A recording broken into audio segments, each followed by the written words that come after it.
Hi friends, வணக்கம். இன்றைக்கி நம்ம சேனலில் சக்கரவள்ளி கிழங்கை யூஸ் பண்ணி ரொம்ப டேஸ்டியான ரொம்ப ஜூஸியான ஒரு ஈவினிங் ஸ்நாக் ரெசிபி எப்படி பண்ணுறதுன்னு பார்க்கலாம்.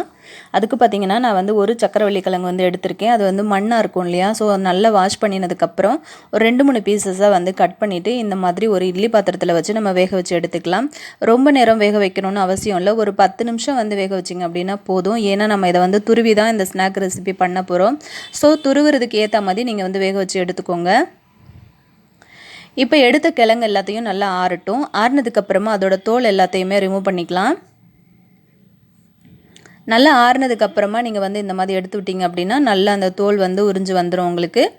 அப்படி இல்லைன்னா நீங்கள் வந்து லேசாக கத்தி வச்சு மேலே வந்து அந்த தோல் எல்லாத்தையும் சீவினீங்க அப்படின்னா ரொம்ப ஈஸியாக வந்துடும்.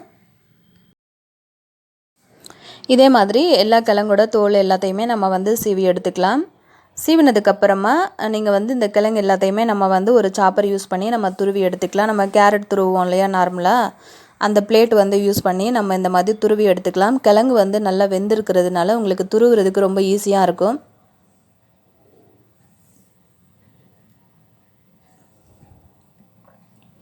இந்த மாதிரி எல்லா கிழங்கையுமே நம்ம வந்து துருவி எடுத்துக்கலாம். இதே மெத்தடை யூஸ் பண்ணி நம்ம மரவள்ளி கிழங்கு கூட செய்யலாங்க, ரொம்ப சூப்பராக இருக்கும்.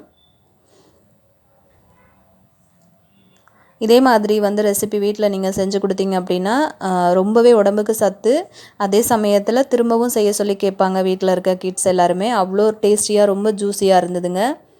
இந்த மாதிரி துருவின கிழங்க வந்து நம்ம ஒரு பவுலுக்கு மாற்றிக்கலாம். பாருங்கள், இந்த மாதிரி பவுலுக்கு மாற்றினதுக்கப்புறம் கொஞ்சமாக நான் வந்து ஒரு 1/4 மூடி அளவுக்கு தேங்காய் வந்து துருவி சேர்த்துருக்கேன். கூடவே வந்து இனிப்புக்காக நாட்டு சக்கரை வந்து ஒரு 2லேருந்து 3 ஸ்பூன் அளவுக்கு சேர்த்துருக்கேன். ஏன்னா சக்கரவள்ளி கிழங்கு வந்து ஆல்ரெடி இனிப்பாக தான் இருக்குது. ஸோ நம்ம தேங்காயும் சேர்த்துருக்கோம், அதுலேயும் இனிப்பு இருக்கு இல்லையா, அதனால் நாட்டு சக்கரை நான் சேர்க்குறதும் கொஞ்சம் இனிப்பு பார்த்து சேர்த்துருக்கேன். நீங்கள் உங்களுக்கு தேவையான அளவுக்கு சேர்த்துக்கோங்க. ஒரு பிஞ்ச் அளவுக்கு மட்டும் சால்ட்டு சேர்த்து இந்த மாதிரி பிசைஞ்சு விட்டுக்கலாம். நல்லா அந்த சுகர் எல்லாமே அந்த கிழங்கோட சேர்ந்து நல்லா உங்களுக்கு கலந்து வரணும். நம்ம இப்போ கை வச்சு கூட பிசைஞ்சு விட்டுடலாம். இது வந்து நம்ம உருண்டை பிடிச்சோம் அப்படின்னா கரெக்டாக உருண்டை வந்து உடஞ்சி போகாமல் கரெக்டாக அந்த ஷேப்பு வந்து நமக்கு வர்ற மாதிரி ஒரு பதத்தில் நீங்கள் வந்து பிசைஞ்சு எடுத்துக்கோங்க. இந்த மாதிரி எல்லா மாவையும், அதாவது எல்லா கிழங்கையுமே நம்ம வந்து உருண்டை பிடிச்சி எடுத்து வச்சுக்கலாம் தனியாக.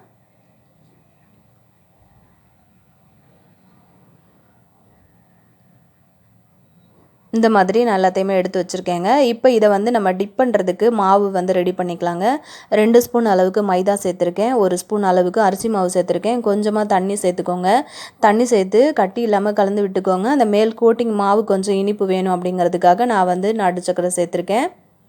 இப்போ நம்ம ரெடி பண்ணின உருண்டைகளை எல்லாத்தையுமே இந்த மாவில் வந்து சேர்த்து இந்த மாதிரி ஸ்பூன் வச்சு நீங்கள் வந்து யூஸ் பண்ணிக்கோங்க. அந்த உருண்டைகள் வந்து உடஞ்சிராமல் கரெக்டாக அதை வந்து டிப் பண்ணிடுங்க. இப்போ நம்ம குழிப்பணியார பாத்திரத்தை சூடு பண்ணிவிட்டு கொஞ்சமாக ஆயில் சேர்த்துக்கோங்க. இப்போ நம்ம ரெடி பண்ண உருண்டைகளை ஒன்று ஒன்றா உள்ளே சேர்த்துடலாங்க. ஒரு 2 நிமிஷத்துக்கு மூடி போட்டு மூடி வச்சுருங்க. நீங்கள் நெய் கூட சேர்த்துக்கலாம். இப்போ ஓப்பன் பண்ணி பார்த்தீங்க அப்படின்னா கீழே வந்து உங்களுக்கு ஓரளவுக்கு வெந்து வந்திருக்கும், கலர் கொஞ்சம் சேஞ்ச் ஆகியிருக்கும். இதுக்கு மேலே நீங்கள் மூடி போட்டு மூடாமல் இந்த மாதிரி கரண்டி வச்சு நல்லா நீங்கள் வந்து திருப்பி திருப்பி விட்டுட்டே இருங்க. ஒரு 2லேருந்து 3 நிமிஷத்துக்கு நீங்கள் வந்து இந்த மாதிரி திருப்பி திருப்பி போட்டுகிட்டே இருந்தீங்க அப்படின்னா எல்லா உருண்டைகளுமே வந்து பார்த்திங்கன்னா ஒரே ஈவனாக உங்களுக்கு வந்து வெந்து வந்துடும். கலரும் வந்து நல்லா சேஞ்ச் ஆகிடும். அவ்வளோதாங்க, நம்மளோட சக்கரவள்ளி கிழங்கு உருண்டை வந்து ரொம்ப சூப்பராக ரெடி ஆயிடுச்சு. கண்டிப்பாக இது வந்து ஒரு பர்ஃபெக்டான ஈவினிங் ஸ்நாக்காக இருக்கும். கண்டிப்பாக இன்றைக்கே கூட நீங்கள் வந்து ட்ரை பண்ணி பாருங்கள். அவ்வளோ டேஸ்டியாக அவ்வளோ ஜூஸியாக இருந்தது. உடம்புக்கு வந்து ரொம்பவும் சத்தானது. உங்கள்கிட்ட நாட்டு சக்கரை இல்லை அப்படின்னா நீங்கள் ஒயிட் சுகர் கூட சேர்த்துக்கலாம். இப்போ இது வந்து நல்லா ஆறட்டும். ஆறுனதுக்கப்புறமா நான் வந்து ஓப்பன் பண்ணி காட்டுறேன்.